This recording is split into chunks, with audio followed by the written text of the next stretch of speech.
अस्सलाम वालेकुम स्टूडेंट्स। कल हमने अपना टॉपिक स्टार्ट किया था divisions of the nervous system और हमने देखा कि जो नर्वस सिस्टम है इसके दो मेन पार्ट्स हैं। जो फर्स्ट पार्ट है इसका वो है सेंट्रल नर्वस सिस्टम, और सेंट्रल नर्वस सिस्टम में मज़ीद इसके दो पार्ट्स हैं, ब्रेन और स्पाइनल कॉर्ड। तो कल हमने ब्रेन स्टार्ट किया था और हमने उसमें देखा था कि ब्रेन जो है वो कवर्ड होता है क्रेनियम से, which is a bony structure. उसके बाद उसके अंदर की तरफ 3 लेयर्स होती हैं, झिल्लियाँ सी होती हैं जिन्हें मैनेजेस कहते हैं। और मैनेजेस के फंक्शंस क्या क्या हमने पढ़े थे कि एक तो ये देखा था कि वो उसको प्रोटेक्शन देती हैं क्योंकि उसके दरमियान एक फ्लूइड होता है जो प्रोटेक्ट करता है ब्रेन को ताकि उसे कोई धचका वगैरह कोई झटका ना लगे। इसके अलावा वो उसको न्यूट्रिएंट्स प्रोवाइड करता है, ऑक्सीजन देता है। और इसके बाद हमने देखा कि ब्रेन के अंदर जो है वो खाली स्पेसेस होती हैं जिन्हें वेंट्रिकल्स कहते हैं, और वेंट्रिकल्स के अंदर सेरेब्रोस्पाइनल फ्लूइड होता है। सेरेब्रोस्पाइनल क्यों हमने देखा था क्यों से कहते हैं, क्योंकि सेरेब्रो इसलिए कहते हैं क्योंकि वो ब्रेन के अंदर है, और स्पाइनल क्यों, क्योंकि वो फिर कंटिन्यू कर रहा है नीचे स्पाइनल कॉर्ड के अंदर भी। और फिर हमने देखा कि जो ब्रेन है उसके 3 इसके मेजर पार्ट्स हैं। सबसे ऊपर वाला जो है उसे हम कहते हैं फोर ब्रेन, उसके नीचे है मिड ब्रेन और सबसे नीचे है हाइंड ब्रेन।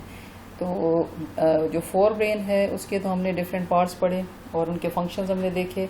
आज हम देखेंगे मिड ब्रेन। तो मिड ब्रेन जो है वो कहाँ पे प्रेजेंट है? It is present between fore brain and hind brain, और इसका चूँकि दरमियान में प्रेजेंट है तो एक इसका फंक्शन क्या है कि it connects the fore brain and hind brain. जो भी इंफॉर्मेशन इन दोनों के दरमियान ये शेयर करेंगे तो वो थ्रू मिड ब्रेन जाएगी। इसके अलावा जो सेंसरी इंफॉर्मेशन है, यानी वो इंफॉर्मेशन जो सेंस ऑर्गन से आती है, वो भी इसी के थ्रू होके जाएगी। 2 फंक्शन हो गए इसके। और इसका थर्ड फंक्शन क्या है कि ये हमारी जो ऑडिटरी रिफ्लेक्सेस हैं, यानी जो भी हम चीज़ सुनते हैं वो भी इसी की मदद से सुनते हैं। बहुत सारी ऐसी इंफॉर्मेशन होती है जो मिड ब्रेन ख़ुद ब खुद या तो निकाल देता है, एक्स्ट्रा जो भी होती है उसको ये निकाल देता है, और जो ज़रूरी होती है बहुत ज़्यादा वही पहुंचती है हमारे फोर ब्रेन तक।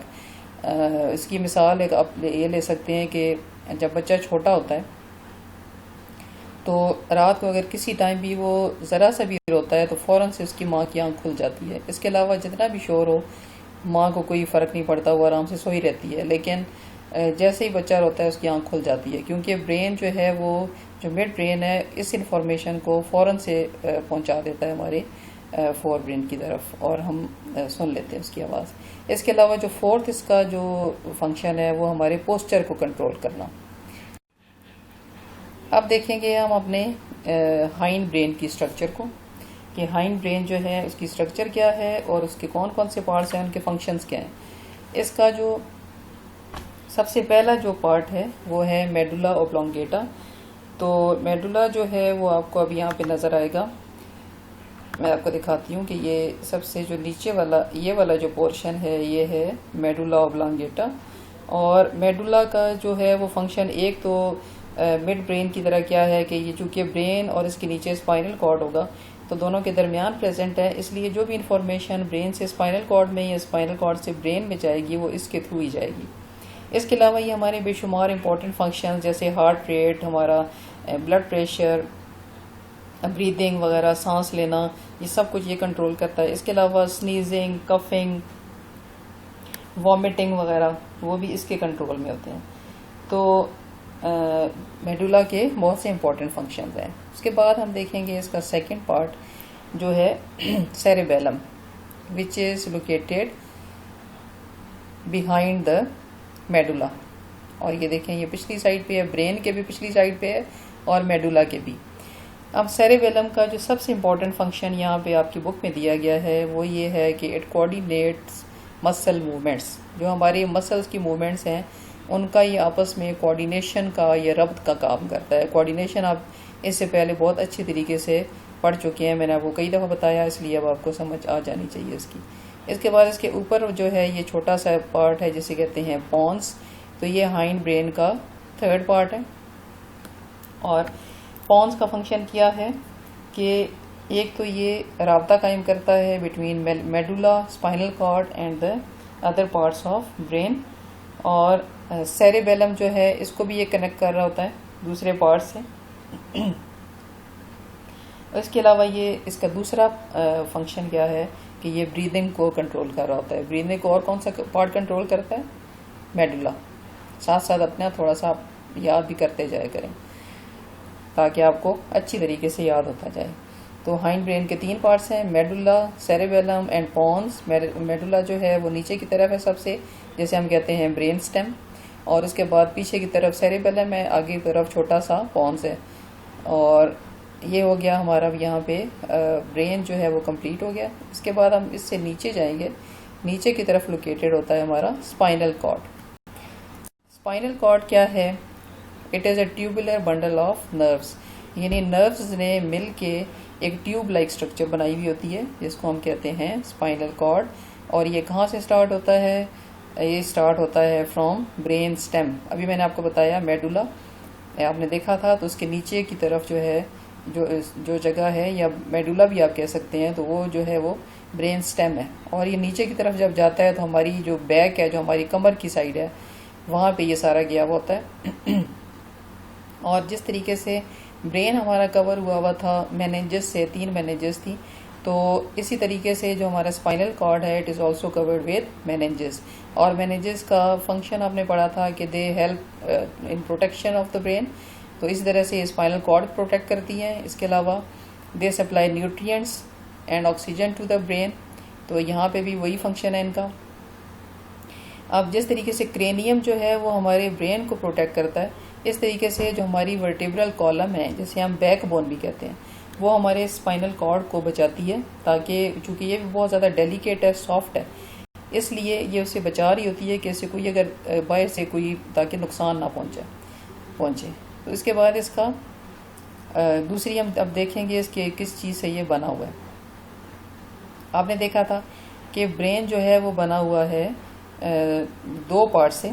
जो उसका बाहर वाला पोर्शन था वो ग्रे मैटर था और अंदर की तरफ वाइट मैटर था। इसमें उसके उलट है, बाहर की साइड पे वाइट मैटर है, अंदर की तरफ जो है वो ग्रे मैटर है। और ग्रे मैटर जो है ये बना हुआ है न्यूरॉन सेल बॉडीज से, और जो वाइट मैटर है इट कंटेन्स माइलिनेटेड एक्सॉन्स, तो उसमें भी यही था तकरीबन। और इसके बाद इससे जो नर्व्स अराइज होती हैं, there are about 31 pairs of spinal nerves which arise from the spinal cord. तो ये सब की सब आपने नर्व्स में देखा था 3 तरह की नर्व्स होती हैं, sensory, motor and mixed nerves. तो जो स्पाइनल कॉर्ड से अराइज होती हैं वो सब की सब मिक्स होती हैं। ये आपने याद रखना है कि जितनी भी नर्व्स स्पाइनल कॉर्ड से अराइज होगी, all of them are mixed nerves because they contains both neurons of sensory and motor nerves. तो ये दोनों से, चूंकि सेंसरी मोटर दोनों से मिलके बनी हुई होती हैं, इसलिए इन्हें हम कहते हैं मिक्स्ड, दोनों से मिक्स होके बनी हुई हैं। तो यहाँ पे मैं आपको दिखाती हूँ अब कि ये देखें, ये है स्ट्रक्चर, हाफ करके दिखाइए, कट की हुई है बीच से। तो ये तकरीबन अगर यहाँ पे भी ये इसको हम फुल कर दें तो ये बटरफ्लाई शेप्ड होती है इसकी स्ट्रक्चर स्पाइनल कॉर्ड की। इसको कट करके दिखाया गया आपको दरमियान से, और ये देखें दरमियान में जो है वो है इसका ग्रे मैटर ये, और साइडों पे जो है वो ये वाइट मैटर है, ठीक है। और इससे अब 2 नर्व्स अराइज हुई हुई हैं, एक ऊपर की तरफ से जिसे हम कहते हैं इसकी डॉर्सल रूट, जो भी चीज़ ऊपर की तरफ होती है उसे हम डॉर्सल कहते हैं, और नीचे जो है उसे हम वेंट्रल कहते हैं। तो जो डॉर्सल साइड पे अराइज होती है ये हमेशा होती है सेंसरी नर्व, और नीचे की तरफ हमेशा होगी मोटर नर्व। तो ये यहाँ से जो है डॉर्सल नर्व जो है ये मैसेज लेके जाएगी ब्रेन इसमें स्पाइनल कॉर्ड में। स्पाइनल कॉर्ड जो है ये डिसीजन लेगा कि एक्शन क्या लेना है इसको, यानी रिस्पॉन्स क्या देना है, और फिर यहाँ से मोटर नर्व जो है वो मैसेज कैरी करेगी टूवर्ड्स द मसल्स, और मसल्स जो हैं वो उसकी अकॉर्डिंगली मूव करेंगे। अच्छा जी, तो डॉर्सल रूट में इसमें क्या चीज़ होती है? Sensory neurons. इसके अलावा इसमें होते हैं गैंग्लियॉन्स। गैंग्लियॉन्स क्या चीज़ होते हैं? It is a collection of number of cell bodies, यानी जहाँ पे बहुत सारी सेल बॉडीज़ इकट्ठी हो जाती हैं, यहाँ पे आपको ये गैंग्लियॉन नज़र आ रहा है। तो डॉर्सल रूट में एक तो सेंसरी एक्सॉन्स होंगे और दूसरा इसमें गैंग्लिया होंगे, यानी सेल बॉडीज जो होंगी इसकी एक्सॉन तो अलग से होंगे, लेकिन सेल बॉडीज जो हैं वो बहुत सारी इकट्ठी होंगी, जिसको हम कहेंगे गैंग्लियन। और गैंग्लियन सिंगुलर है, इसका प्लूरल होता है गैंग्लिया। जो वेंट्रल रूट है इट कंसिस्ट ऑफ एक्सॉन्स, सिर्फ एक्सॉन्स होंगे, इसमें सेल बॉडीज नहीं होंगी। डॉर्सल रूट में सेल बॉडीज भी हैं और एक्सॉन्स भी हैं, दोनों चीज़ें हैं, लेकिन जो मोटर नर्व जो जा रही है वेंट्रल रूट से, उसमें सिर्फ एक्सॉन्स होंगे, एक्सॉन्स ऑफ मोटर नर्व्स। अब हम देखेंगे कि स्पाइनल कॉर्ड के फंक्शंस क्या हैं। एक तो इसका फंक्शन ये है कि बहुत सारी ऐसी इन्फॉर्मेशन होती है कि जब वो बॉडी से आ रही होती है, बॉडी पार्ट से, और उसने ब्रेन में जाना होता है, तो वो डायरेक्टली ब्रेन में नहीं जाती, बल्कि वो जाती है थ्रू द स्पाइनल कॉर्ड। तो ये उसका राब्ता कायम करता है किस चीज़ का, बॉडी का और ब्रेन का। तो पहले जो है इंफॉर्मेशन, सेंसरी इंफॉर्मेशन या और भी जिस तरह की भी हो, पहले जाएगी हमारे स्पाइनल कॉर्ड पे और फिर वहाँ से स्पाइनल कॉर्ड उसको भेजेगा ब्रेन पे। इस तरीके से अगर ब्रेन ने मैसेजेस कन्वे करने हैं बॉडी पार्ट्स को, तो वो भी कन्वे करेगा थ्रू द स्पाइनल कॉर्ड। तो ये राब्ते का काम करेगा। दूसरा इसका फंक्शन ये है कि ये बहुत सारे फंक्शंस को इंडिपेंडेंटली भी कंट्रोल करता है। मतलब कुछ ऐसे काम हम कर रहे होते हैं जिसमें हमें ब्रेन की ज़रूरत ही नहीं होती। मतलब ब्रेन जो है उसमें कोई डिसीजन नहीं ले रहा होता, और उन्हें हम बहुत सारे ऐसे रिफ्लेक्सेस होते हैं। रिफ्लेक्सेस अब क्या होते हैं, बहुत से ऐसे काम जो हम बगैर सोचे समझे करते हैं बहुत जल्दी में, और अगर ब्रेन उसमें इन्वॉल्व होगा तो फिर वो सोचने में बहुत ज़्यादा टाइम लगा देगा। इसलिए कुदरत ने ये निज़ाम रखा है कि इस तरह के जो काम हैं वो स्पाइनल कॉर्ड अकेले ही कर लेता है, वो खुद ही डिसीजन ले लेता है। वहाँ पे वो कोऑर्डिनेटर के तौर पे अकेले काम कर रहा होता है और उसमें वो ब्रेन को इन्वॉल्व नहीं करता, और जिससे जो काम है वो बहुत जल्दी हो जाता है। मिसाल के तौर पे एक जो आपने पढ़ा होगा पीछे भी, रिफ्लेक्स एक्शन। रिफ्लेक्स एक्शन क्या होता है, मिसाल के तौर पे अगर हम किसी गर्म चीज़ को हाथ लगाते हैं तो फ़ौरन से हम अपना हाथ पीछे खींच लेते हैं। अगर इसमें अब ब्रेन इन्वॉल्व होगा तो ब्रेन जो है वो सोचने में इतना टाइम लगाएगा कि हो सकता है हमारा हाथ जल ही जाए।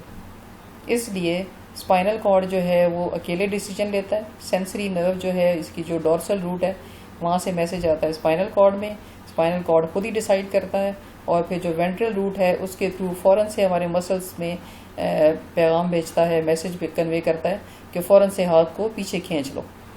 तो इस तरह से ये अकेले ही बहुत सारी चीज़ों को कंट्रोल कर रहा होता है। तो दो फंक्शंस आपने देखे स्पाइनल कॉर्ड के, एक तो ये कि ये राब्ता कायम करता है बॉडी पार्ट्स का और ब्रेन का, और दूसरा ये बहुत सारे फंक्शंस को अकेले कंट्रोल कर रहा होता है। तो ये हो गया यहाँ पे। अब आपका जो सेंट्रल नर्वस सिस्टम है वो कंप्लीट हो गया। अब इसका हम जो नर्वस सिस्टम है हमारा, इसका हम दूसरा पार्ट जो है वो पढ़ेंगे, जैसे हम कहते हैं पेरिफेरल नर्वस सिस्टम। तो वो इंशाल्लाह हम कल पढ़ेंगे।